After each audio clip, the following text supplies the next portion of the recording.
भाई जैसे कि अब ये पेन है, अब ये वहां पे बना, द्वितीय क्षेत्र में बना, तो ये वस्तु ही तो है, सही बात है ना। तो वस्तु ही तो है, तो वस्तु क्या होती है, अगर मैं सरल भाषा में बोलूं तो वो सारी चीजें जिनको हम अपनी आंखों से देख पा रहे हैं, जिनको हम छू सकते हैं, वो सब वस्तुएं हैं।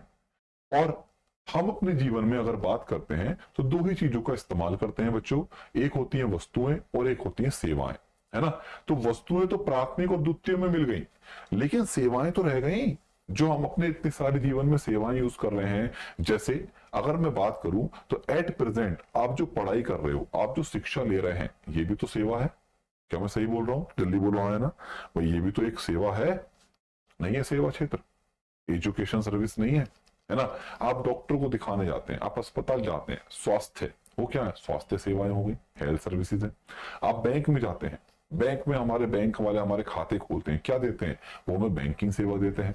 आप किसी इंश्योरेंस कंपनी के पास जाते हैं, बीमा कराते हैं, तो इंश्योरेंस कंपनी आपको क्या देती है, बीमा देती है, बीमा की सेवा प्रदान कर रही है ना। आप भाई किसी बस में सफर करते हो, आप किसी ट्रेन में सफर करते हो, आप हवाई जहाज में सफर करते हो, आप कहीं पे भी किसी भी प्रकार का ट्रेवल करते हैं, तो वो क्या है, वो परिवहन सेवा होती है ना। आप टेलीफोन का इस्तेमाल करते हैं, टेलीफोन पे बात करते हैं, तो ये क्या है, ये दूरसंचार सेवा ही तो है, दूरसंचार सेवा जिसे बोलते हो आप, सही बात है ना। तो ये सब क्या है, सेवाएं हैं। क्लियर हुआ, हाँ बिल्कुल सही बात है। जैसे आजकल देखो, जोमेटो यूज करते हो, स्विगी यूज करते हो आप, ये सब सेवाएं तो है। भाई जोमेटो वाला क्या कर रहा है ना, जोमेटो वाला ये तो कर रहा है, सेवा ही तो दे रहा है, वो आपके ऑर्डर को लेके आ रहा है आपके ढाबे पे से, और ढाबे पे ऑर्डर को लाके आपको दे रहा है, और उसके भैया उसको कंपनी पैसा दे रही है, सर्विस ही तो दे रहा है वो, है ना। तो ये सब हमारे क्या है बच्चों, सब हमारा सेवाओं का ही क्षेत्र है ना। तो ये सारी सेवाओं को हम कहाँ रखते हैं, इसी क्षेत्र में रखते हैं जिसका नाम है तृतीय क्षेत्र। तो आसान भाषा में बोले तो इसके अंदर क्या आएगा, तो आसान भाषा में ले सकते हैं सभी प्रकार की सेवाएं, सभी प्रकार की सेवाएं। क्लियर हुआ, तो सभी प्रकार की सेवाओं को कहां रख दिया गया, इसी क्षेत्र में रखा गया। और यही कारण है, याद रखना, इसका एक नाम है, इसे सेवा क्षेत्र भी कहते हैं। क्या कहते हैं बच्चों, सर्विस सेक्टर, सेवा क्षेत्र भी कहते हैं, है ना। अगर हम बात करें तो यहाँ पे तो बच्चों कई सारे उदाहरण हैं, एग्जाम्पल आपने देख लिए कितने सारे हैं, जैसे मैं लिख देता हूं, जैसे शिक्षा हो गया, एजुकेशन जिसे आप बोलते हो, है ना, हेल्थ सर्विसेज हो गई, स्वास्थ्य सेवाएं जिसे आप बोलते हो, ठीक है, स्वास्थ्य सेवाएं हो गई, बैंकिंग हो गया, जो बैंक हमें देते हैं, बैंकिंग सुविधा देते हैं, बैंकिंग की सेवा प्रदान करते हैं, बीमा कंपनी हो गए, इंश्योरेंस सेक्टर हो गया, जो हमें इंश्योरेंस की सेवा प्रदान करते हैं, है ना, ट्रांसपोर्ट हो गया, परिवहन जिसे आप बोलते हो, है ना, हम परिवहन का इस्तेमाल करते हैं, ठीक है, हम दूर संचार का यूज करते हैं, टेलीकॉम जिसे आप बोलते हो, क्या बोलते हो, टेलीकॉम, टेलीकॉम ही तो सेवा है ना। तो ये सब क्या है, ये सर्विसेज ही हैं, ठीक है। यहां तक कि बच्चों आप ही मुझे बताओ, जब आप सरकारी कर्मचारी बन जाओगे तो आप भी तो सेवा दोगे, भाई आप भी तो सर्विस सेक्टर में जाओगे, देश की सेवा में अपना योगदान दोगे। ये जितने भी सरकारी कर्मचारी आपके सब सारे के सारे देखते हो आप, ये सब क्या है, ये सब सेवाएं तो कर रहे हैं। एक पुलिस वाले को देख रहे हो, एक कांस्टेबल को देख रहे हो, एक ट्रैफिक मैन को देख रहे हो, क्या है, वो सब भी तो सर्विस सेक्टर में ही आएंगे। अरे हाँ है ना, आएंगे नहीं आएंगे, जल्दी बोलो हाँ है ना। तो ये सब क्या है, ये सब हमारे सेवा क्षेत्र में जुड़े हुए हैं, है ना। बात समझ रहे हो, जितने भी हमारे देश के मंत्री हैं, नेता लोग हैं, मोदी जी हैं, ये सब क्या है, ये भी तो देश की सेवा ही कर रहे हैं। हमारा डिफेंस सेक्टर, एक छोटा से छोटा सरकारी कर्मचारी भी, वो भी तो देश की सेवा ही तो कर रहा है, सही बात है, जल्दी बोलो हाँ है ना। क्लियर, तो ये सब क्या है, सेवा ही है। तो बहुत सारे उदाहरण हैं, इत्यादि करके लिख दिया मैंने, एक्सेट्रा लिख दिया। तो एक तरीके से अगर हम देखा जाए तो हम सब, मैं भी एट प्रेजेंट सेवा क्षेत्र में ही हूं, है ना, मैं भी 1% सेवा क्षेत्र में ही हूं। और आप भी अगर बात करें, जब आप नौकरी करेंगे, आपकी जब नौकरी लग जाएगी, जॉब लग जाएगी, तो भी अगर आप ज्वाइन करते हैं तो भी आप क्या बन जाएंगे, आप भी सेवा क्षेत्र में ही जाएंगे, है ना। बात समझ में आया, जल्दी बोलो सारे बच्चे हाँ है ना। तो सबके सब सेवा क्षेत्र में ही हैं, सबके सब सर्विस प्रोवाइडर ही होते हैं, जो किसी न किसी रूप में किसी न किसी प्रकार की सेवा प्रदान करते हैं। अब याद रखना बच्चों, जैसे कि हमने इससे पहले पढ़ा था कि जो प्राथमिक क्षेत्र होता है ना, जो प्राथमिक क्षेत्र होता है, उसको उसको क्या बोलते हैं बच्चों, उनमें जो रोजगार है, उनमें जो काम करने वाले लोग हैं, वो क्या था प्राथमिक क्षेत्र में, उन्हें बोलते हैं रेड कॉलर जॉब। कल पढ़ाया था द्वितीय क्षेत्र में, है ना। भाई द्वितीय क्षेत्र में जो हम काम कर रहे थे वो कौन से में आए थे, वो हमारे कौन सा था, ब्लू कॉलर जॉब था। अब जो तृतीय क्षेत्र होता है बच्चों, वो क्या कहलाता है, वो हमारा कहलाता है व्हाइट कॉलर जॉब। तो इनका रोजगार अगर बोला जाए तो उनका मतलब क्या है, व्हाइट कॉलर जॉब। याद रखना, इनको क्या कहते हैं, इनको हम व्हाइट कॉलर जॉब के नाम से जानते हैं। तो जल्दी से पहले मुझे बताओ, ये तीनों बातें समझ में आ गई आपको, यस और नो। तो व्हाइट कॉलर जॉब कौन सी है, रेड कॉलर जॉब कौन सा होता है, किसका व्यवसाय रेड कॉलर जॉब है, किसका व्यवसाय व्हाइट कॉलर जॉब है, और किसका व्यवसाय हमारा कौन सा जॉब होता है बच्चों, हमारा ब्लू कॉलर जॉब है। ठीक है, चलिए अब जरा आगे को हम लेके बातचीत करते हैं। ठीक है, चलिए स्टार्ट करते हैं। अब बच्चों एक बात याद रखना, जैसे हमने ये तीनों क्षेत्र पढ़ लिए, प्राथमिक, द्वितीयक और तृतीयक। अब वैसे कायदे में देखा जाए तो हमारे अर्थव्यवस्था को तीन ही क्षेत्रों में बांटते हैं। कितने क्षेत्रों में बांटते हैं, तीन ही क्षेत्रों में बांटते हैं। प्राथमिक क्षेत्र हो गया, द्वितीयक हो गया और तृतीयक हो गया। उन्होंने क्या करा बच्चों, ये जो तृतीयक क्षेत्र है, ये जो तृतीयक क्षेत्र है, इसी के दो बंटवारे कर दिए। ध्यान सुनना क्या बोला मैंने, इसी क्षेत्र के दो बंटवारे कर दिए। किसके करे, इसी के करे, और किसी और के नहीं करे, अलग से नहीं आए वो इसी से आए हैं। और एक को कहा, एक का नाम रख दिया, उसका नाम बोला चतुर्थ क्षेत्र रखा। क्या कहा, चतुर्थ क्षेत्र, जिसे क्वार्टरनरी सेक्टर बोलते हैं, चतुर्थ क्षेत्र बोलते हैं, क्वार्टरनरी सेक्टर, इंग्लिश में भी लिख दिया मैंने। और एक को कहा बच्चों पंचम क्षेत्र। क्या कहा, पंचम क्षेत्र। तो ये जो दो क्षेत्र आपने देखे, इसको हम क्वीनरी सेक्टर बोलते हैं। क्या बोलते हैं, क्वीनरी। क्वीनरी मतलब पंचम क्षेत्र। ठीक है, ये जो दो क्षेत्र हैं, ये कोई नए क्षेत्र नहीं है। ये दोनों हमारे अगर देखा जाए तो कहां से निकले हैं, इसी के अंदर से निकले हैं, तृतीय क्षेत्र से, है ना। चतुर्थ और पंचम ये कहां से निकले हैं, तृतीय का ही हिस्सा है। तो एक बात मुझे बताइए, ध्यान से सोच के बताइएगा, जब ये चतुर्थ और पंचम के हिस्से हैं तो ऑटोमेटिक ये भी सेवा क्षेत्र में ही होंगे। कॉमन सेंस की बात है, जब तृतीय क्षेत्र सेवा क्षेत्र से संबंध रखता है तो ये उसके तो टुकड़े हैं। तो यानी कि एक तरीके से चतुर्थ क्षेत्र में जो लोग होंगे और जो पंचम क्षेत्र में जो लोग होंगे, वो सब भी किसी ना किसी रूप में देश की सेवा या किसी ना किसी प्रकार की सेवा दे ही रहे हैं। सब सेवा क्षेत्र में ही जुड़े हुए हैं, है ना। लेकिन कुछ तो अलग होगा, जब तो बंटवारे करे। चलिए बताते हैं। अब हम बात करते हैं कि आखिर ये चतुर्थ क्षेत्र क्या है भाई, और बात करते हैं आखिर ये पंचम क्षेत्र क्या है भाई, है ना। तो चलो ये भी हम समझ लेते हैं हाथों हाथ। जो तृतीय क्षेत्र के बंटवारे देख रहे हैं, एक है चतुर्थ क्षेत्र,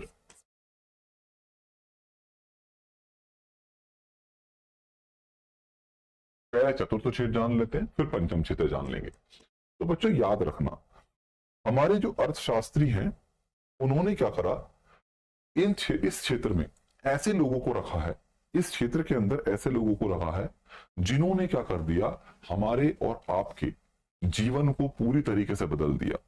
जिन्होंने क्या कर दिया, अपने एक तरीके से क्या कह सकते हैं, अपने ज्ञान के बल पर कह सकते हो, है ना, या अपने एक तरीके से नॉलेज कह सकते हो, ज्ञान कह सकते हो, या अपना एक हुनर है, उनका टैलेंट है, उसके अनुसार उन्होंने ऐसा ऐसा चमत्कार कर दिया जो हम और आप कभी सोच भी ना पाए। जिसे कहते हैं ना इनोवेटिव पर्सन जो होते हैं, नवाचार वाले लोग, जिनके ऐसे विचार हैं जो बिल्कुल कभी हमने सोचे भी ना हो, है ना, ऐसी चीजें कर डाली। जैसे एक बहुत आसान सा एग्जांपल दे रहा हूं, कहीं और जाने की जरूरत ही नहीं है। ठीक है, कभी मम्मी पापा से पूछना अपने, या आपसे ही मैं पूछ लेता हूं, बहुत आसान सा एग्जांपल, क्या आज से पहले तुमने 10 साल पहले सोचा था कि तुम इस तरीके से ऑनलाइन क्लासेस पढ़ पाओगे?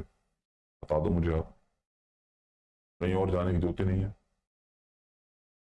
कभी सोचा था? और क्या तुम मुझे बता सकते हो कि 10 साल बाद कैसे पढ़ाई हो रही होगी? सोच सकते हो? ये आज का समय है, 10 साल बाद तुम सोच भी नहीं सकते कैसे पढ़ाई हो रही होगी और किस तरीके से बच्चा घर पे पढ़ता होगा, घर पे ही पढ़ रहा है, कहां पढ़ रहा है, तुम सोच भी नहीं सकते। सही बात है ना। तो आपने कभी सोचा था कि आप घर बैठे बैठे एक मोबाइल नामक डब्बे से पूरी की पूरी ऑनलाइन क्लासेस देख पाएंगे, कहीं से भी किसी भी टीचर की, दिल्ली चाहे मुंबई चाहे कहाँ कभी यहाँ, सबकी क्लासेस देख पाएंगे? कभी सोचे थे आप? कभी नहीं सोचा हो। हमने ही नहीं सोचा, तुमने भी क्या सोचा हो। लेकिन आज संभव तो है। किसके कारण संभव है बताओ जरा, किसके कारण संभव है? भाई सीधी सी बात है, अगर मोबाइल का जन्म ना होता, अगर मोबाइल का जन्म ना हो पाता तो सब बेकार। अगर इंटरनेट ना आता तो सब बेकार। भाई टेक्नोलॉजी आप बोल रहे हो तो कहां कहां बनी टेक्नोलॉजी? घर में बननी थी क्या तुम्हारे टेक्नोलॉजी? सोचने वाली बात है। तो ये इनोवेटिव लोग ही तो हैं जिन्होंने पूरे के पूरे लोगों के सोचने और जीवन के तरीके को बदल डाला, है ना। तो ऐसे महान लोगों को ही कहां रखा गया है? चतुर्थ क्षेत्र में रखा गया है। कहां रखा गया है? चतुर्थ क्षेत्र में रखा गया है। मतलब ऐसे लोग जो बहुत ज्यादा इनोवेटिव हैं, जिन्होंने लोगों के जीवन को आसान बना डाला, लोगों के जीने का तरीका ही बदल दिया, तो समझ जाइए वो बड़े बड़े महान महान हस्तियों को रखा गया है, महान महान लोगों को कहां रखा गया है? हमारे चतुर्थ क्षेत्र में रख दिया गया है ना। तो मतलब यहाँ पे कैसे लोग आएंगे? ऐसे लोग जो नवाचार को बढ़ावा देने वाले हैं, है ना। लिख देता हूं, ऐसे लोग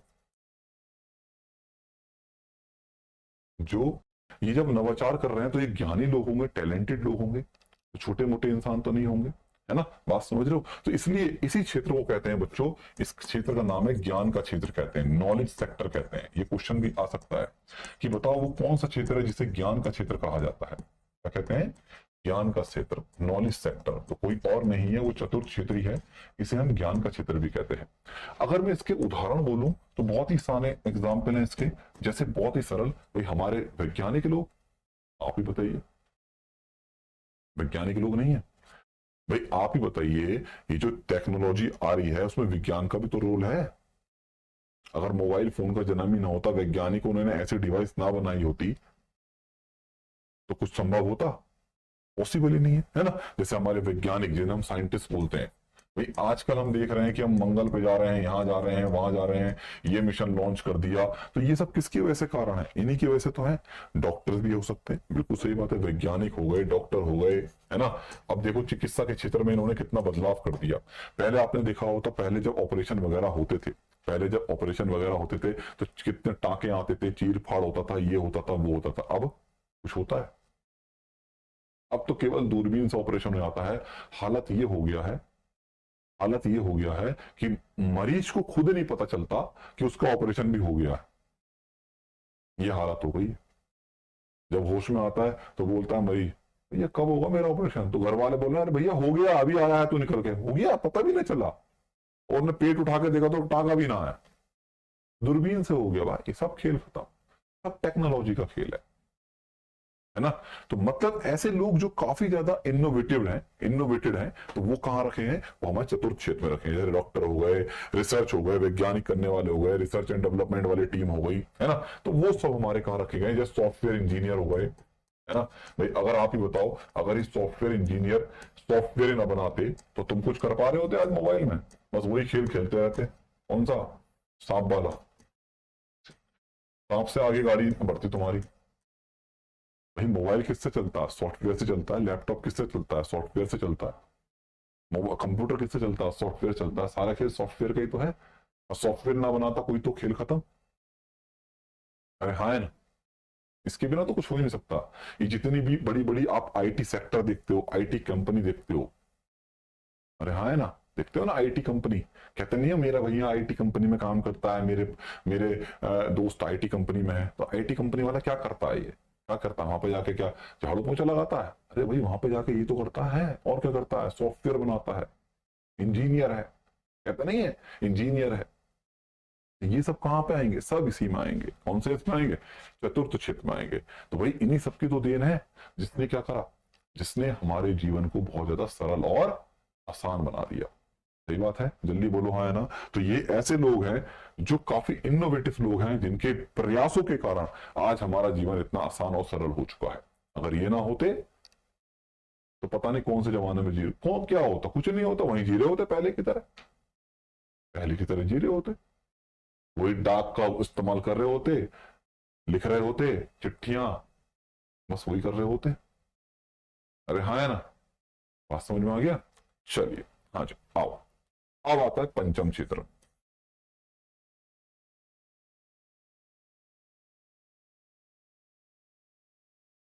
पंचम क्षेत्र क्या कहता है, ध्यान सुनना। देखिए भाई, भाई पंचम क्षेत्र में अगर बात करा जाए तो इसमें भी भाई ऑब्वियस है, वही है, वही होगा। क्या क्या होगा बताओ भाई, प्रत्यक्ष क्षेत्र का ही रोल होगा, ये भी क्षेत्र सेवा क्षेत्र से जुड़े होंगे। याद रखना बच्चों, इसमें हमारे अर्थशास्त्रियों ने ऐसे लोगों को रखा है, ऐसे लोगों को रखा है जिनके निर्णय, जिनके डिसीजन बहुत ज्यादा प्रभावशाली है। ऐसे लोग जिनके डिसीजन बहुत ज्यादा प्रभावशाली है, निर्णय बहुत इफेक्टिव है। प्रभावशाली निर्णय वाले लोग, आसान लैंग्वेज में लिख देता हूं मैं, प्रभावशाली निर्णय वाले लोग।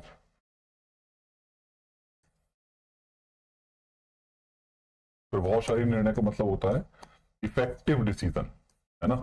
जिनके डिसीजन ऐसे हैं जो अगर निर्णय ले लें तो उसका प्रभाव एक व्यक्ति या दो व्यक्ति पे नहीं, पूरे समाज पे पड़ेगा, है ना।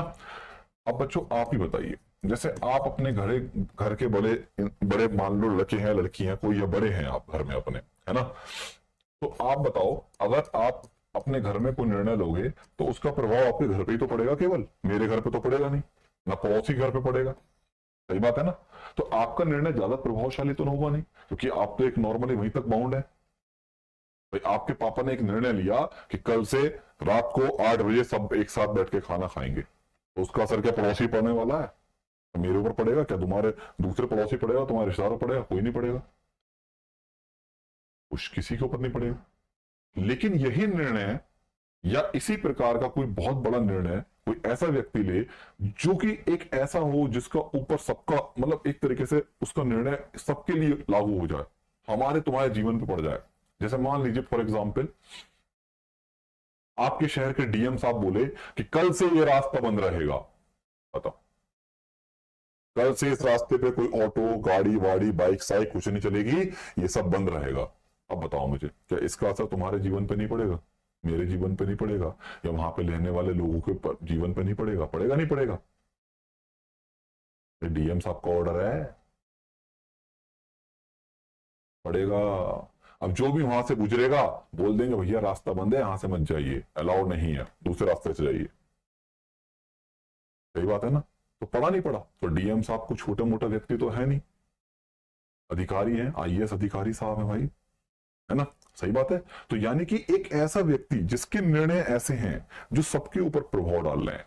अब वो प्लस भी हो सकता है निर्णय का प्रभाव, और माइनस भी हो सकता है। भाई हर चीज होती है सकारात्मक और नकारात्मक, है ना। तो बच्चों एक सिंपल सी बात है, ये जितनी भी नेता हैं सब इसमें आएंगे। ये हमारे वित्त मंत्री ले लो, चाहे कृषि मंत्री ले लो, चाहे हमारे मोदी जी ले लो, चाहे हमारे सड़क मंत्री ले लो, कोई भी ले लो। अब मान लो कल ही हमारे देश के प्रधानमंत्री साहब ने बोल दिया कि कल हम आपके लिए एक नई योजना लेके आ रहे हैं, तो उससे भाई बहुत से लोगों को लाभ मिलेगा, है ना। तो तुम्हारे हमारे सबके ऊपर जाने कितने करोड़ों लोगों के ऊपर उसका प्रभाव पड़ेगा। सही बात है।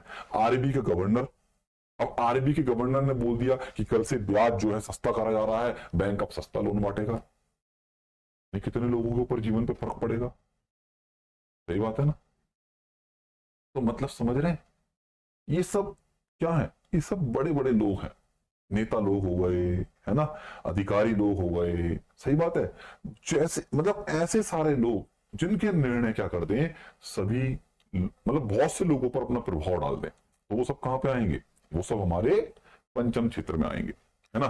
जैसे किसी कंपनी का मालिक, अब जैसे अंबानी साहब हो गए, एग्जाम्पल के तौर पर अंबानी जी हो गए, हाँ है ना।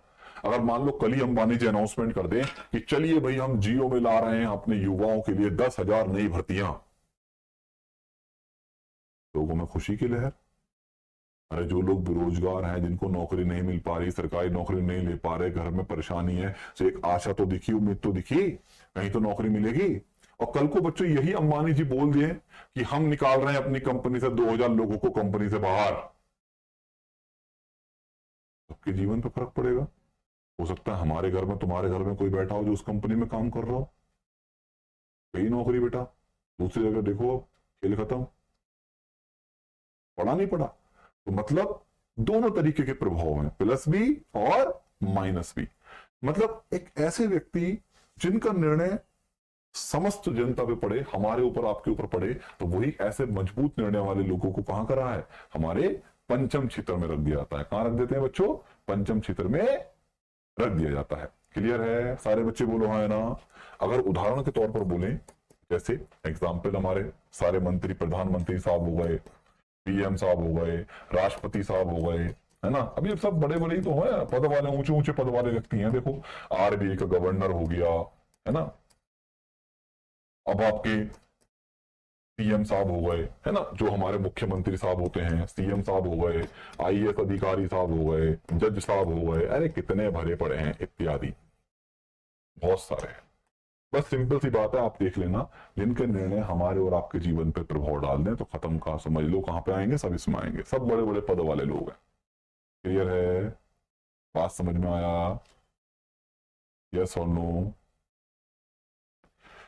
एक छोटी सी बात याद रखना बच्चों, इनको एक स्पेशल नाम दिया गया, इनका जो रोजगार है, अब ये भाई छोटे मोटे व्यक्ति तो है नहीं, है ना, तो इनको जो है एक बहुत अच्छा प्रोफेशन दे दिया गया। हाँ याद रखना, इनको कहा गया है, हमारे अर्थशास्त्रियों ने एक नाम दिया है। वैसे तो सब व्हाइट कॉलर जॉब ही है, वैसे तो सब व्हाइट कॉलर ही है। क्यों? क्योंकि चतुर्थ और पंचम दोनों ही तृतीयक में आते हैं भाई, तृतीयक व्हाइट कॉलर है तो दोनों व्हाइट ही है। लेकिन याद रखना, इनके लिए एक स्पेशल दिया है, क्योंकि भाई आप देख रहे हैं कि यहाँ पे कोई छोटा मोटा व्यक्ति नहीं है, बहुत ही ऊंचे डेजिग्नेशन वाले लोग हैं, है ना। तो इसलिए इनको एक अलग नाम दिया गया, इन्हें बोला गया गोल्ड कॉलर जॉब। क्या कहा गया? गोल्ड कॉलर जॉब, याद रखना। तो अगर पेपर में पूछे कि वो कौन सा क्षेत्र है जहां पे गोल्ड कॉलर जॉब देखने को मिलती है, तो आपका तुरंत आंसर हो जाएगा पंचम क्षेत्र। तो पंचम क्षेत्र में काम करने वाले व्यक्तियों को ही हम गोल्ड कॉलर जॉब, एक स्पेशल टैग दे दिया गया है, ये आपको ध्यान रखना है। ठीक है, जल्दी बोलो सारे बच्चे हाँ है ना। तो ये बताइए पहले मुझे, ये सारी बातें आपको समझ में आ गया है, यस और नो?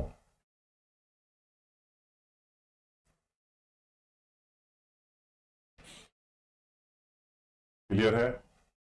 चलिए, बहुत वेरी गुड, आगे चलते हैं। तो अभी हमने आपके साथ मिलकर क्या पढ़ा?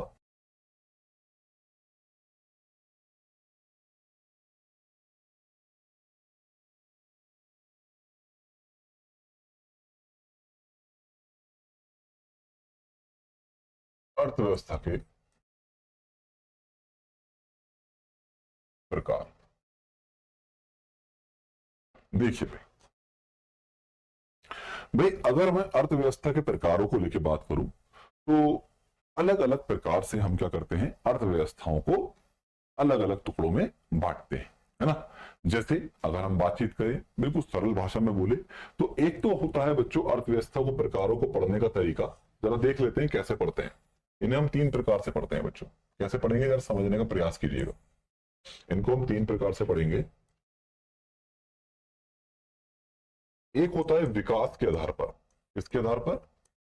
विकास, कि देशों का विकास कैसा हो रहा है उसके आधार पर बांटेंगे, डेवलपमेंट के आधार पर। एक होता है बच्चों हमारा संसाधनों पर स्वामित्व के आधार पर। अब ये क्या होता है अभी बताएंगे, ये पढ़ेंगे, चिंता मत करो। संसाधनों पर स्वामित्व के आधार पर। स्वामित्व का मतलब समझते हो? अधिकार, ऑनरशिप। ऑनरशिप बोलते हैं इसे इंग्लिश में, लिख भी देता हूं मैं। ऑनरशिप मतलब किसका किसके ऊपर हक है, अधिकार है। और एक और होता है बच्चों जिसे बोलते हैं विदेशी संबंधों के आधार पर। विदेशी संबंधों के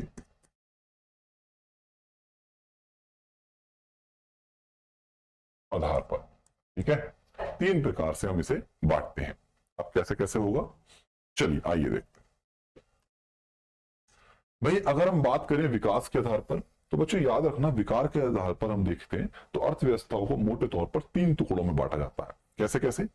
जनरली हम पढ़ते रहते हैं, बोलते रहते हैं, भारत एक विकासशील देश है, अमेरिका विकसित है, ये है वो है ना, कहते हैं नहीं कहते हैं, ये विकास के आधार पर ही तो कहते हैं बच्चों। तो ये तीन प्रकार है, कौन कौन से लिख देते हैं यहाँ पे।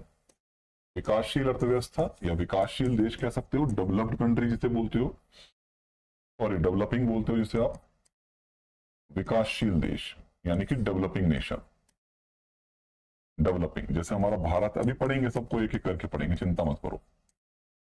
डेवलपिंग आ गया। एक होते हैं विकसित देश, डेवलप्ड। विकसित देश का मतलब डेवलप्ड कंट्री, है ना। और एक और होता है अल्प विकसित, अंडर डेवलप्ड बोलते हैं अंग्रेजी में, से हिंदी में कहते हैं अल्प विकसित। क्लियर, बात समझ में आ गई। तीन प्रकार हमारे बांटे गए हैं, किसके अनुसार? विकासशील, विकसित और अल्प विकसित विकास के आधार पर, है ना। अब संसाधनों के स्वामित्व के आधार पर भी बच्चों तीन प्रकार की अर्थव्यवस्थाएं हैं। कैसे कैसे? एक होती है पूंजीवादी अर्थव्यवस्था, सुनी होगी, खूब रट्टा मारे होंगे, बचपन में पढ़े होंगे। पूंजीवादी अर्थव्यवस्था, कैपिटलिज्म इकोनॉमी बोलते हैं जिसे हम। एक होती है समाजवादी अर्थव्यवस्था, सोशलिज्म इकोनॉमी जिसे बोला जाता है।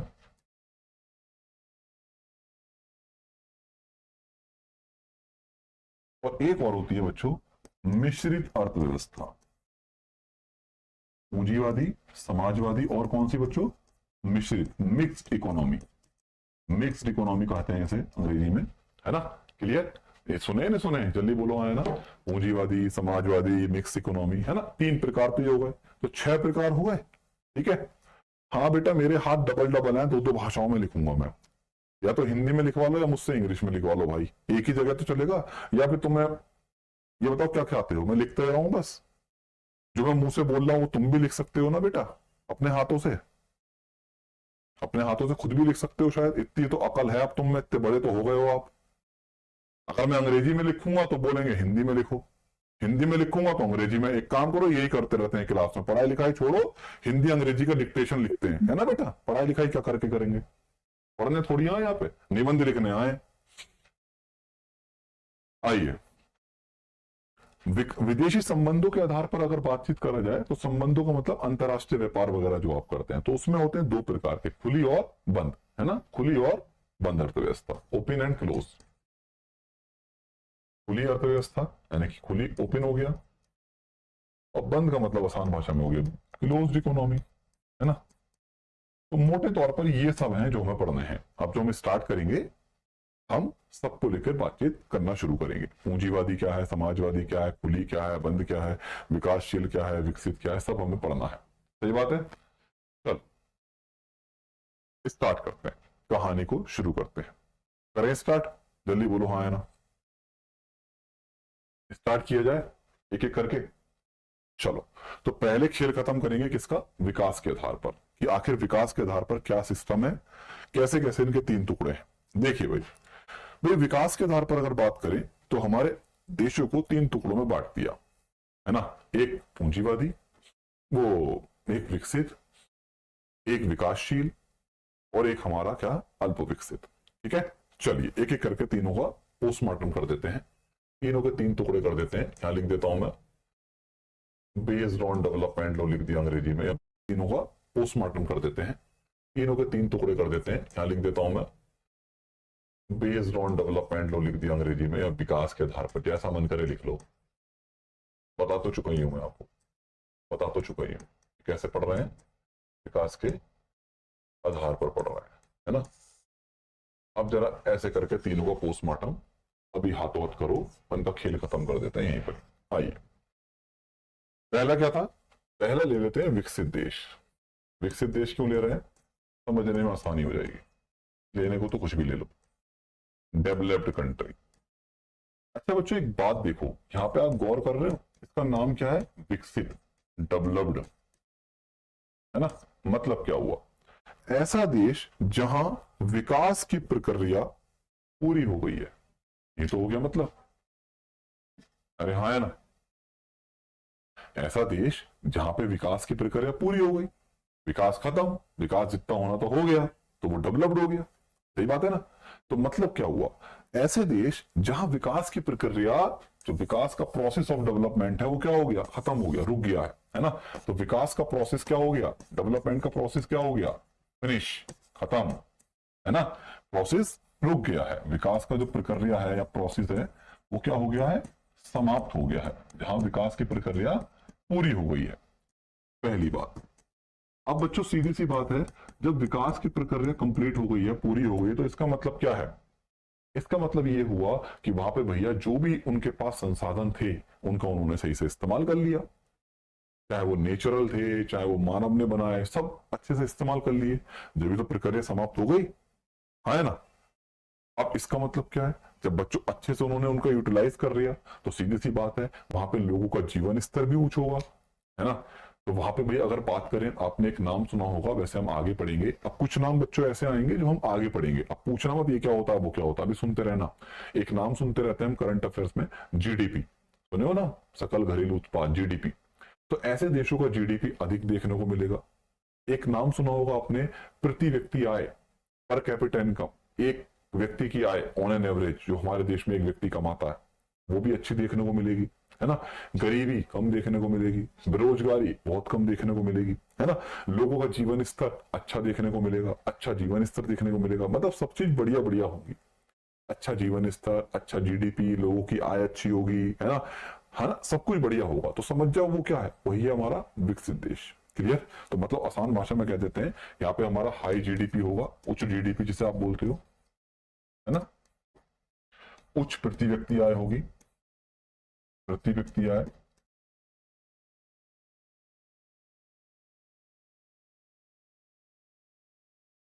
और अगर हम बोले उच्च जीवन स्तर, लो एक ही लाइन में लिख दिया मैंने, उच्च जीवन स्तर। तो जीवन स्तर से समझ में आ गया ना, स्टैंडर्ड ऑफ लिविंग आ गया, एक अच्छा लेवल का जीवन स्तर देखने को मिलेगा, अच्छा हमारा मेडिकल सर्विस देखने को मिलेंगी, चिकित्सा सेवाएं अच्छी मिलेंगी, है ना, सब कुछ बढ़िया बढ़िया यहाँ पे देखने को नजर आपको आएगा। तो समझ जाइए वो कौन सा देश होगा, वो होगा हमारा विकसित अर्थव्यवस्था, है ना।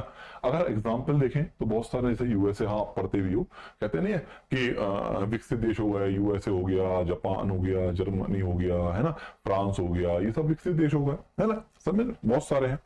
पेपर में एग्जाम्पल वगैरह नहीं पूछता, चिंता मत करो, आप बस कॉन्सेप्ट जानो, यूएसए, यूके, फ्रांस, है ना, जर्मनी, कई सारे देश हैं इत्यादि एक्सेट्रा। अब एग्जाम्पल रट्टे नहीं है, बोलोगे एग्जाम्पल रट्टा मारते रहो, पेपर में ऐसे नहीं पूछेगा कि बताइए कौन सा देश है, वो कौन सा देश है, तो बेसिक सी बातें हैं, है ना। क्लियर हो गया? ये तो एग्जाम्पल हमने आपकी सुविधा के लिए लग दिया। बात समझ में आ गया? जल्दी बोलो हाँ या ना, यस और नो। मतलब क्या है, एक ऐसे देश जहां पे हम देख रहे हैं सब चीज बढ़िया है, अच्छा अच्छा देखने को मिल रहा है, प्रति व्यक्ति आय अच्छी है, लोगों का जीवन का स्टैंडर्ड अच्छा है ना, उच्च जीडीपी है, सब कुछ देखने को मिल रहा है ना। तो समझ जाइए कि वहां पे क्या होगा, वहां पे हम देख रहे हैं कि मतलब विकास प्रोसेस पूरा हो चुका है, जितना उनको चाहिए था वो हमारा पूरा देखने को कंप्लीट हो चुका है ना। बात समझ में आया? तो वो विकसित है। अब विकासशील क्या है भाई? उल्टा ही है, नाम में आंसर है विकासशील, डेवलपिंग।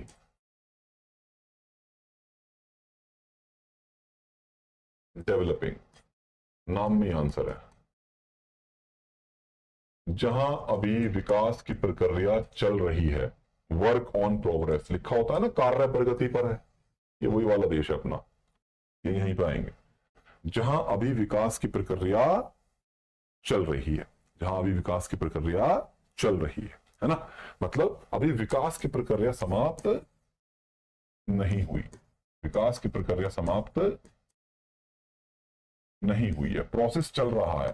देखते हो ना कहीं लिखा होता है ऐसा, सड़क पर पे काम होता है, कार्य प्रगति पर है, यानी कि अभी लगे पड़े हैं, कोशिश कर रहे हैं, है ना। हाँ बिल्कुल अपोजिट है, कोशिश कर रहे हैं कि हम भी भैया एक बार अपने आप को सब कुछ आगे बढ़ा लें और हम भी इन देशों की तरह क्या बन जाएं, विकसित हो जाएं। लेकिन वही चीज है, एकदम से कैसे हो जाओगे, एकदम से कैसे हो जाओगे, टाइम तो लगता है ना।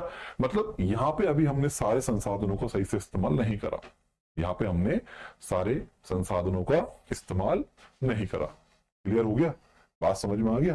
तो वो सारे देश जहां पे अभी हमारी विकास की प्रक्रिया चल रही है, जहां हमने संसाधनों का इस्तेमाल पूरी तरीके से नहीं करा, तो समझ जाओ वो क्या है, वो हमारा है डेवलपिंग नेशन, है ना।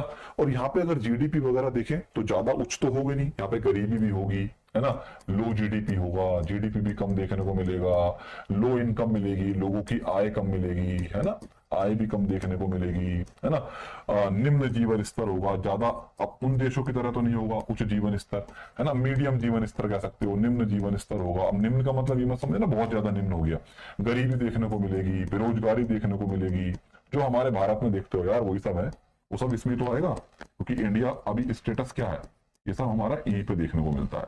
और एग्जाम्पल देखें, जैसा हमारा भारत हो गया, सबसे बेस्ट एग्जाम्पल तो यही है इंडिया। भारत एक कैसी अर्थव्यवस्था है, इंडिया हमारा विकासशील देश है, लेकिन हम प्रयास कर रहे हैं कि हम भी जल्दी अपने आप को किसमें बदल दें, विकसित में बदल दें, कोशिश कर रहे हैं भाई, अभी बदले नहीं है ना। बात समझ में आया? हाँ। चाइना हो गया, चीन कह सकते हो, इंडिया है, चीन है। अब देखो चीन देखो, और भी आस पड़ोस के देश हैं, है ना, नेपाल है, ये सब क्या है, ये सब हमारा बच्चों अभी लगे हुए हैं, इत्यादि एक्सेट्रा कई सारे देश हैं जहां अभी विकास की प्रक्रिया चल रही है, लेकिन अभी हमने अपना लक्ष्य हासिल नहीं किया है। जल्दी बोलो सारे बच्चे, हाँ या ना? इतनी बात समझ में आ गई है? चलो पहले मुझे बताओ, इतनी बातें क्लियर हो गई, विकसित देश क्या है, विकासशील देश क्या है। अब एक और आता है बढ़िया वाला, अल्प विकसित क्या है। ये है समझने वाला, ये तो बेसिक है। अंडर डेवलप्ड या लीस्ट डेवलप भी कहते हैं इसे, अंडर डेवलप भी कह सकते हो या लीस्ट डेवलप भी कहते हैं। अब ये क्या होता है, आइए बच्चों, ये ऐसे देश हैं जो काफी पिछड़े रह गए हैं। मतलब हमारे आज भी बच्चों देखा जाए, हमारे इस संसार में बहुत से ऐसे देश हैं, ठीक है, बहुत से ऐसे देश हैं जहां पे आप देखते हैं उनका जीवन स्तर बहुत बहुत ही, कहते हैं ना, बहुत ही पिछड़े लेवल का है। हाँ जी, जैसे पहले के समय में आपने इतिहास, अभी भी आप इतिहास पढ़ते हैं तो पढ़ते हैं ना, आदि मानव जैसा जीवन जीते हैं, खाना पीना ही बस खेल है, बस खत्म, ना शिक्षा है ना कुछ है, मतलब भरपूर पोषक तत्व नहीं मिल पा रहे लोगों को, बच्चों बेचारे कुपोषण के शिकार हैं, है ना, माताएं कमजोर हैं, बच्चों को जन्म नहीं दे पा रही, बच्चा जन्म होते ही मर जाता है, बच्चों माताओं को पूरा प्रॉपर नहीं मिल पा रहा, पोषक तत्व नहीं मिल पा रहे, है ना, बहुत गरीबी है, बेरोजगारी, नौकरी पोखरी तो बहुत दूर की बातें हैं। तो ऐसे देश आज भी हैं बच्चों। हाँ, तो ऐसे देशों को ही कहा जाता है अल्प विकसित। जैसे हमारे अफ्रीकन नेशन, जैसे आप लिखते रहे, काफी बच्चे एग्जाम पे लिख रहे हैं, बिल्कुल, जैसे हमारा युगांडा, सोमालिया, नाइजीरिया, है ना, ये सब किस में आएंगे, सब अल्प विकसित देशों में। बुरुंडी, रवांडा, सुने ना, देखा होगा टीवी पे ऐड भी आता है, टीवी पे ऐड भी आता है एक, जिसमें दिखाते हैं, टीवी में देखा होगा आपने शायद, कि उसमें शायद करीना कपूर आती है ऐड में, जहां तक मुझे याद आ रहा है, उसमें बताते हैं कि जो है बच्चे हैं छोटे छोटे, इन बेचारों को पोषक तत्व नहीं मिल पाया, आप कुछ जो है वो कीजिए, इसमें दान कीजिए, जिससे कि आप क्या कर सकें, पैसा दीजिए, कुछ मदद कीजिए। संयुक्त राष्ट्र का ऐड है वो, यूनाइटेड नेशन का ऐड है, समझ रहे हो। तो आज भी ऐड आ रहा है टीवी पे, तो होगा जब भी तो आ रहा है ना, तो क्यों आता टीवी पे ऐड है जब भी तो आ रहा है। तो आज भी बच्चों ऐसे देश हैं जिनके हालात बहुत ही वर्स्ट हैं, बहुत ही बुरे हैं। तो ऐसे जो एक तरीके से मुख्य रूप से प्राकृतिक प्राथमिक क्षेत्र पर ही निर्भर रह गए हैं, प्राथमिक क्षेत्र में ही निर्भर रह गए हैं जो, है ना, तो वो किस में आएगा, सब अल्प विकसित में आएंगे। क्लियर है, बात समझ में आया? चलिए, मतलब हम कह सकते हैं कि ये ऐसे देश हैं जो मुख्य रूप से प्राथमिक क्षेत्र पर निर्भर है, आज भी मुख्य रूप से प्राथमिक क्षेत्र पर निर्भर है। प्राथमिक प्राइमरी सेक्टर जो है हमारा खेती किसानी वाला, वही सब चीजें हैं बस इसमें, है ना, उसमें देखने को मिलता है क्षेत्र पर निर्भर। ऐसे देशों को कहां रखा गया है, अल्प विकसित कहते हैं, है ना। गरीबी देखने को मिलेगी, गरीबी, बेरोजगारी, शिक्षा विक्षा का अभाव है बहुत ज्यादा, है ना, पढ़ाई लिखाई तो छोड़ो, बच्चा जिंदा रह जाए ये बहुत बड़ी बात है ना। बेरोजगारी, निम्न शिक्षा स्तर, शिक्षा का स्तर तो बेकार ही लिखना है ना, वो तो है ही नहीं, एक तरीके होगा ही नहीं। तो ये सब चीजें अगर आप देखें तो समझ जाइए वो देश कैसे हैं, वो देश अल्प विकसित है। बात समझ में आ गया? जल्दी बोलो हाँ या ना। इतनी बात समझ में आई? एग्जाम्पल आपको मैंने बताई दिए कितने सारे, जैसे युगांडा, सोमालिया, और भी बहुत सारे हैं, है ना। सोमालिया है, युगांडा है, रवांडा है, बुरुंडी है, बुर्किना फासो है, और भी पता नहीं कितने हैं, है ना। चलिए, रवांडा, इत्यादि। जनरली आप देखोगे तो ये अफ्रीकन नेशंस होते हैं बच्चों। ये कैसे होते हैं? African nation. अफ्रीका के जनरली आप देखोगे देशों में तो ऐसे हालात देखने को वहां पे नजर आते हैं। तो पहले मुझे बताओ, कितनी बात समझ में आ गई आप सब बच्चों को? फटाफट प्लीज एक बार क्लैरिफाई कर दीजिए, जल्दी बोलो हाँ या ना।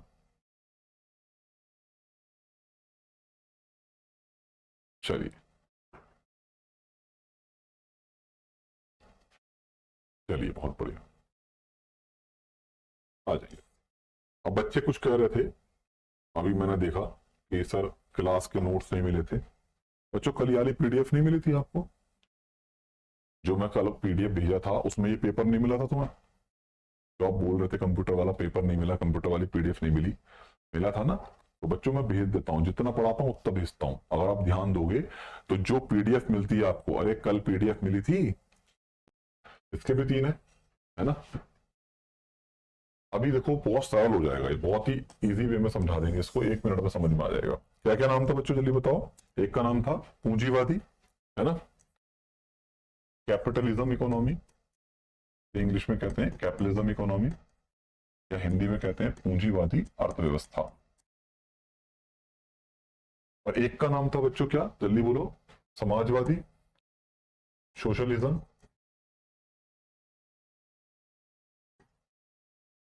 समाजवादी। और एक का क्या नाम था? मिक्स्ड, दोनों का मिक्सअप। नाम नहीं आंसर है, मिक्स्ड, मिश्रित। अरे मिश्रित का मतलब क्या होता है? दोनों को मिला दो, ये वही है ना? चलो बहुत आसान, बहुत इजी वे में समझो। बस आपको बच्चों यहाँ पे एक शब्द से दोस्ती करनी है। एक शब्द समझ लिया ना तो समझ जाओ सारा खेल खत्म। कौन सा शब्द? जो सबसे ऊपर लिखा है, जो मैंने टॉपिक को शुरू करने से पहले बताया था, स्वामित्व। अच्छा बच्चों, स्वामित्व का मतलब क्या होता है जरा बताइए? आपकी क्लास 5:15 से है ना, उससे पहले छोड़ दूंगा, चिंता मत करो, है ना? अधिकार, वेरी गुड, बहुत बढ़िया। स्वामित्व का मतलब अधिकार। जैसे मैं बोलूं कि इसके ऊपर मेरा स्वामित्व है तो अधिकार ही तो हो गया, सिंपल सी बात है, अधिकार हो गया। तो बस इतनी सी बात समझ लो, है ना? इतनी सी बात समझ लीजिए कि ये जो 3 अर्थव्यवस्थाएं बांटी हैं ये कुछ नहीं है, ये किसके ऊपर किसका अधिकार उसके हिसाब से बंटवारे हैं, उसके हिसाब से बंटवारे हैं, है ना? अब याद रखना, अगर बच्चों याद रखिएगा, अगर अगर किसी देश में क्या बनना है, कितना बनना है, क्यों बनना है, कब बनना है, कैसे बनना है, इन सब बातों को निर्धारित करने का अधिकार, है ना? इन सब बातों को निर्धारित करने का अधिकार अगर हम देख रहे हैं कि सारा का सारा अधिकार केवल और केवल प्राइवेट हाथों में आ जाए, निजी हाथों में, प्राइवेट सेक्टर के हाथ में आ जाए, तो समझ जाओ वो हो गई पूंजीवादी। अगर अधिकार पूरी तरीके से सरकार के हाथों में आ जाए तो वो हो गई समाजवादी। और अगर अधिकार दोनों के हाथों में आ जाए, सरकार भी और कौन, प्राइवेट भी, दोनों मिलकर देश के विकास में अपना योगदान दे, तो क्या हो जाएगा बच्चों? तो वो हो जाएगा मिक्स्ड इकोनॉमी। बस खत्म कहानी। अरे हाँ है ना? तो मतलब ऐसी इकोनॉमी जहां सारी की सारी देश को चलाने वाली शक्तियां किसके हाथों में आ गई, अगर पूरी की पूरी शक्तियां निजी हाथों में आ गई, प्राइवेट हाथों में आ गई, तो वो क्या बन जाएगा? वो बन जाएगा पूंजीवादी अर्थव्यवस्था। जल्दी बोलो सारे बच्चे हाँ या ना। क्लियर? तो लिख दें, यानी कि यहाँ पे सारी की सारी जो शक्तियां होती हैं, जो पावर होती हैं, वो क्या होती हैं? किसके हाथों में होती हैं? प्राइवेट हाथों में होती हैं। आसान भाषा में लिख देता हूं, है ना, बिल्कुल सरल भाषा में। निजी हाथों में कह दो, हिंदी में कह दो, या प्राइवेट हाथों में कह दो। तो वो देश जहां पे सारी शक्ति प्राइवेट हाथों में है, पूंजीवादी। जहां सारी शक्तियां किसके हाथों में है, जल्दी बोलो? सरकार के हाथों में है ना? सरकार के हाथ में है तो क्या हो जाएगा? समाजवादी। क्या मैं सही बोल रहा हूं? पहले मुझे बताओ हाँ है ना? और जहां दोनों के हाथों में हो जाए, खेल खत्म। प्राइवेट और सरकार दोनों के हाथों में है, सरकार और प्राइवेट दोनों के हाथों में है, सरकार प्लस प्राइवेट दोनों लिख दिया लो, है ना? दोनों का ही अपना अपना रोल है, इनके हाथों में शक्तियां हैं।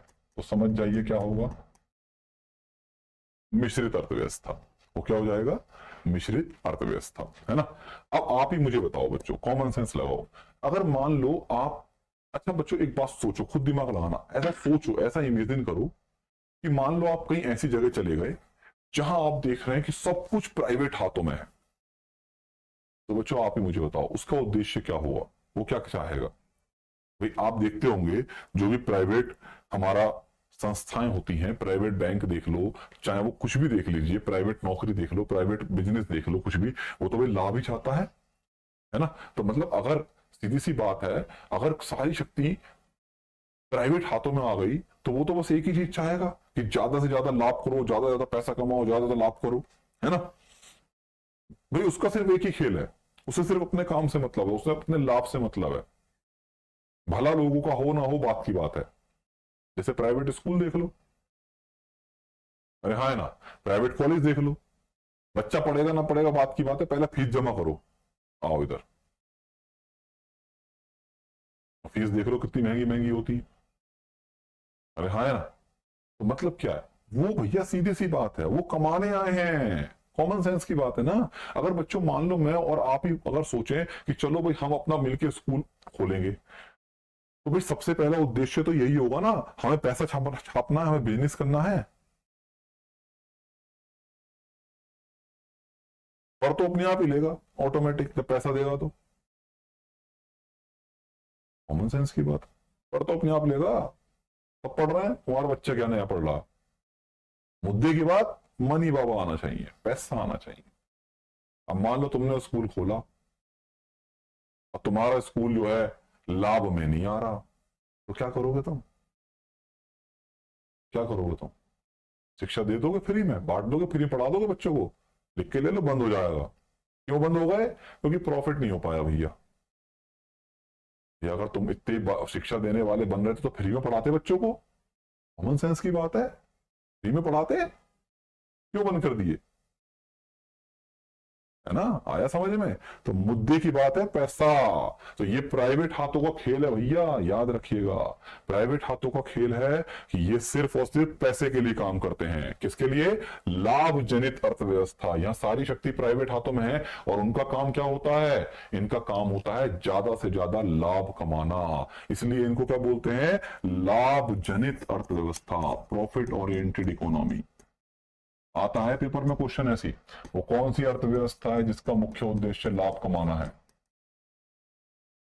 Capitalism, profit oriented. जल्दी बोलो सारे बच्चे, हाँ है ना? ठीक है, चलो एक बात भी क्लियर हो गई होगी, है ना? लाभ जनित अर्थव्यवस्था है। अब बच्चों एक बात कॉमन सेंस की है, क्या? जब इसको लाभ ही कमाना है तो सच बताना, ये लोगों की जरूरतों को देखेगा या लोगों की मांग को देखेगा? किस चीज की डिमांड कर रहे हैं वो? कॉमन सेंस लगाओ, ये सीधी सी बात है। तो मांग देखेगा ना, उसे जरूरतों से क्या लेना? वो तो ये देखेंगे, अब मान लो तुमने कोई फैक्ट्री खोली, तुमने कोई व्यापार शुरू करा, है ना? तुमने कोई व्यापार शुरू करा, फैक्ट्री खोली, बिजनेस शुरू करा, तो तुम लोगों की जरूरतों को देखोगे या देखोगे कौन कितना मांग रहा है? जो माल ज्यादा मांगेंगे वही बनाओगे, क्योंकि वहीं से तुम्हें फायदा मिलेगा, वही ज्यादा बिकेगा। अरे हाँ है ना, वही तो ज्यादा बिकेगा, खत्म कहानी, है ना? तो मतलब ये अगर देखा जाए तो बाजार के मांग और पूर्ति के नियमों के अनुसार काम करती है। कौन सी अर्थव्यवस्था? कैपिटलिज्म। याद रखिएगा, ये किसके अनुसार काम करती है? मांग और पूर्ति पर आधारित है, डिमांड एंड सप्लाई। जो बाजार मांगेगा ये वही बनाएगा, सीधी सी बात है। इसे किसी की जरूरतों से कोई मतलब नहीं, इसे सिर्फ अपने प्रॉफिट से मतलब है, क्योंकि जब वही बनाएगा जो मांग रहा है, वही उसे फायदा मिलेगा, है ना? Demand and supply. और यही कारण है बच्चों, चूंकि बाजार के मांग और पूर्ति के अनुसार काम करती है, इसलिए इस अर्थव्यवस्था के कुछ नाम है, ध्यान सुनना। इसे बाजार अर्थव्यवस्था भी कहते हैं। क्या कहते हैं? मार्केट इकोनॉमी, बाजार अर्थव्यवस्था। इसके अलावा इसके और भी नाम हैं, इसे मुक्त बाजार अर्थव्यवस्था भी कहते हैं। क्या कहते हैं? Free market economy. याद रखना, ये सब नाम है इसके अलग अलग, ये नाम आते हैं पेपर में। बाजार अर्थव्यवस्था तो बहुत ज्यादा आता है। बाजार अर्थव्यवस्था, मुक्त बाजार अर्थव्यवस्था, हाँ एक और आएगा, ठीक है? और एक बात और याद रखना, एक फ्रेंच वर्ड है वो मैं लिख रहा हूं, लेजिस फेयरे, ये हम बताएंगे आपको क्या होता है। लेजिस फेयरे बच्चों एक फ्रेंच भाषा का वर्ड है, फ्रेंच शब्द है ये। इसका मतलब होता है जहां पे सरकार दखल अंदाजी नहीं करती, जहां सरकार दखल अंदाजी नहीं करती, तो यही होती है वो भी, है ना? तो इसको हम लेजिस फेयरे अर्थव्यवस्था भी कहते हैं। तो ये इसके अलग अलग नाम है।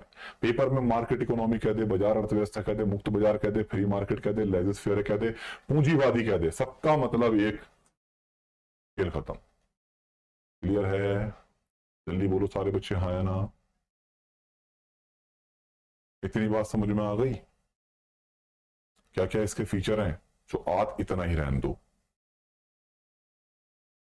ठीक है, आज इतना ही रहने दो, कल पढ़ेंगे समाजवादी को। बाकी तो मैंने बता ही दिया, बस उल्टा करना है इसे।